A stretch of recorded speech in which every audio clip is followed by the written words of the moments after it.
Quand l'enfant saura qu'il a un regard parental sur la gestion de son argent, il saura que l'argent a une valeur.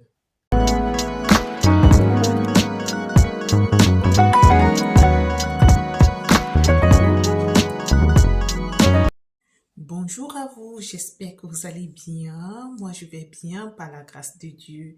C'est toujours pour moi un immense plaisir de me connecter à vous pour vous parler de l'entrepreneuriat.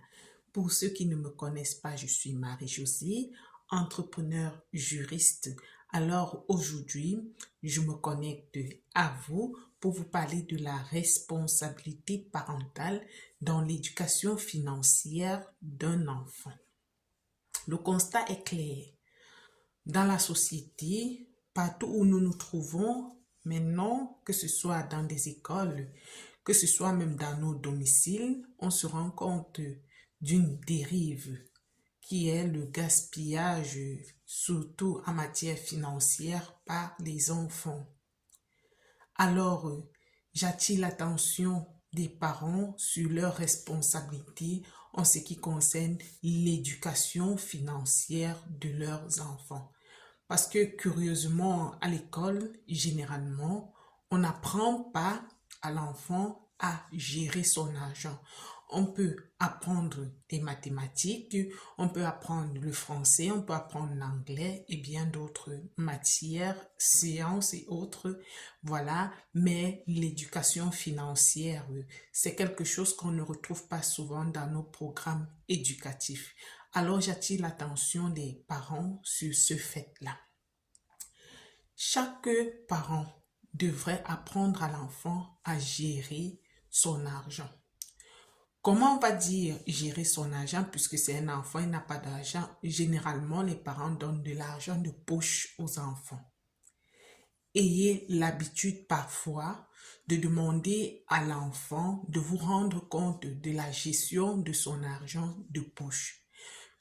Ayez l'habitude de chercher à savoir ce que l'enfant fait de son argent de poche.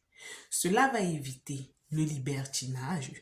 Cela va éviter à l'enfant de dire « Mon papa, ma maman a beaucoup d'argent, alors je peux gaspiller, je peux faire ce que je veux, je peux me permettre d'acheter ci ou d'acheter ça à temps et à contre-temps. »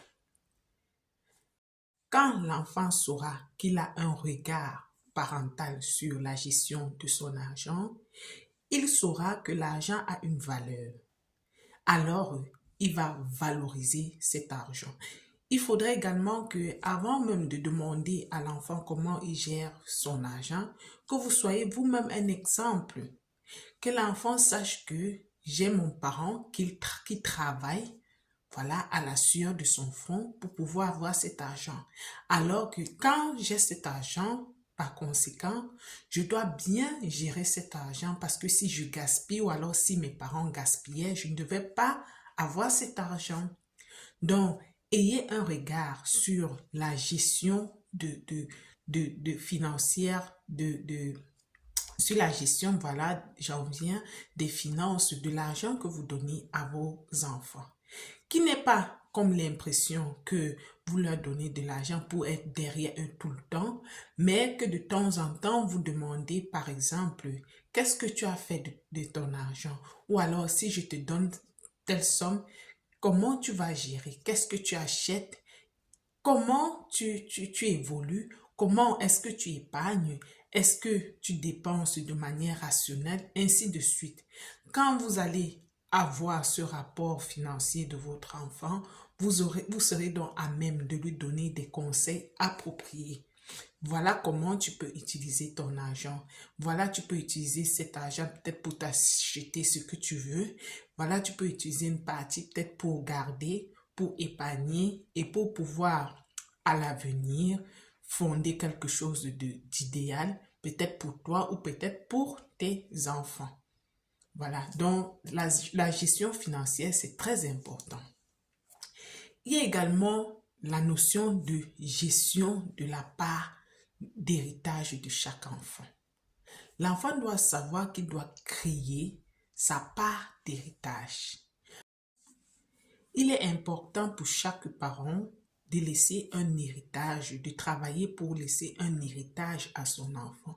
Mais il est également important pour chaque parent d'inculquer la notion de gestion de cet héritage-là à leur enfant.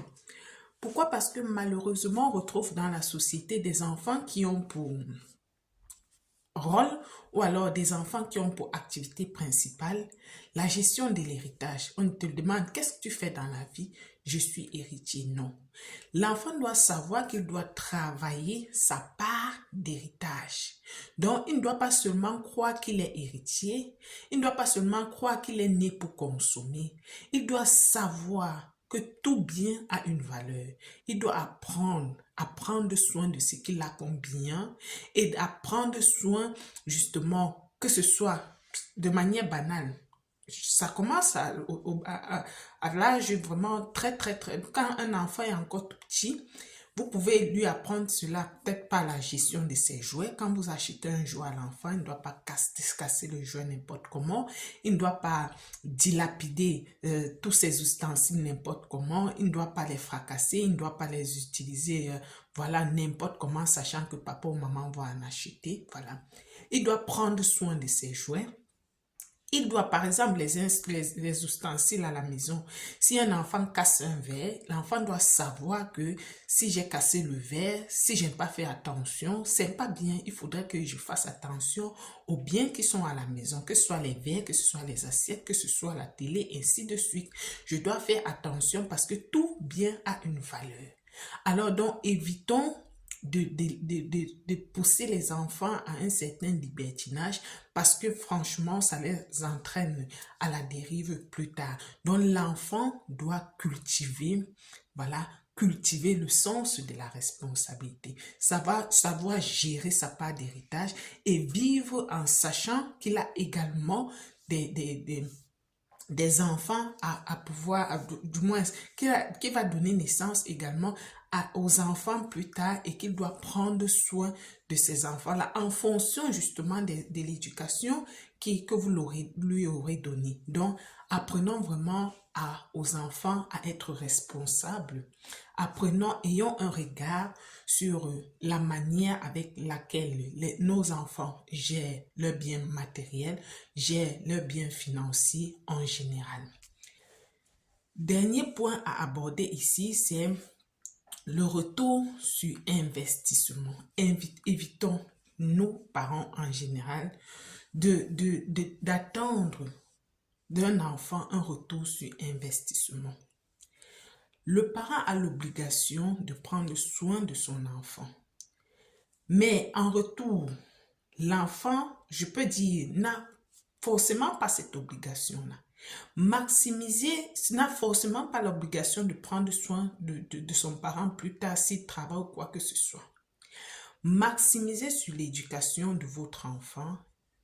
Investissez sur votre enfant. Si cet enfant est conscient dans le futur, il vous viendra en aide en cas de nécessité. Donc, ce que je nous invite, chers parents, c'est qu'il faudrait que nous éduquons nos enfants à préparer l'avenir de leurs propres enfants. Car les époques sont différentes. Franchement, ce que nos parents ou grands-parents ont eu à faire, ce n'est pas la même chose qu'on pourrait faire aujourd'hui. Les terres étaient peut-être 10 fois moins chères dans les années antérieures qu'à présent. Et au fur et à mesure que le temps passe, la donne change, les choses deviennent de plus en plus chères. Les réalités, voilà, sont de plus en plus différentes. Et chaque génération doit affronter l'époque à laquelle elle est confrontée. Donc, il est inadmissible qu'un parent a un enfant qui vit encore, je vais prendre le cas, voilà, le cas le plus dérisoire, permettez l'expression, un enfant peut-être de 25 ans qui vit encore sur le toit familial et que ton parent attend de lui une ration alimentaire. Et pourtant, toi le parent, tu sais que cet enfant a un avenir à construire. Tu dois plutôt l'inviter ou alors l'aider à sortir de ta maison, d'aller peut-être prendre un local à louer quelque part ou alors même Si ton enfant vit par exemple dans la maison familiale, tu dois l'aider, l'accompagner dans les économies, qu'il économise, question d'avoir sa part d'immeuble plus tard et de préparer l'avenir des siens, donc de ses propres enfants. C'est dans ce sens que toi, le parent, tu peux être épanoui. Tu peux pas avoir un enfant, je prends un autre cas, qui est peut-être en location. Et toi, tu es déjà dans ta maison familiale, tu l'as éduqué, tu l'as élevé dans la maison familiale, l'enfant grandit, l'enfant en location, l'enfant n'a même pas de quoi payer son loyer, l'enfant n'a même pas de quoi se nourrir, n'a même pas de quoi se vêtir. Et c'est encore toi qui attends de ton enfant une ration alimentaire. C'est encore toi qui attends de ton enfant des présents permanents. C'est encore toi qui attends de ton enfant ci ou ça.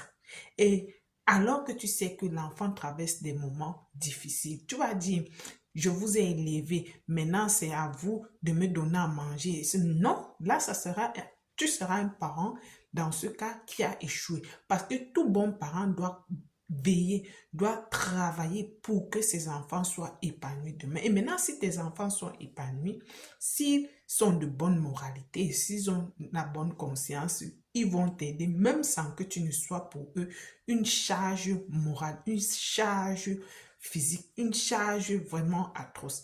Alors prenons conscience, battons-nous pour que nos enfants soient les meilleurs et en retour, voilà, ils peuvent nous venir en aide s'ils veulent.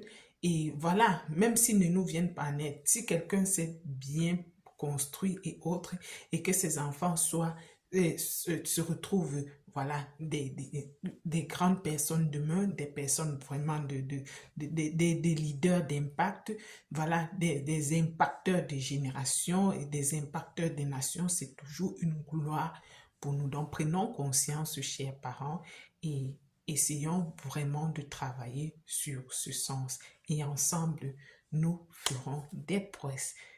Je vous invite à vous abonner massivement à notre chaîne YouTube MJ Entrepreneuriat. Ensemble, nous ferons justement des prouesses. Bisous.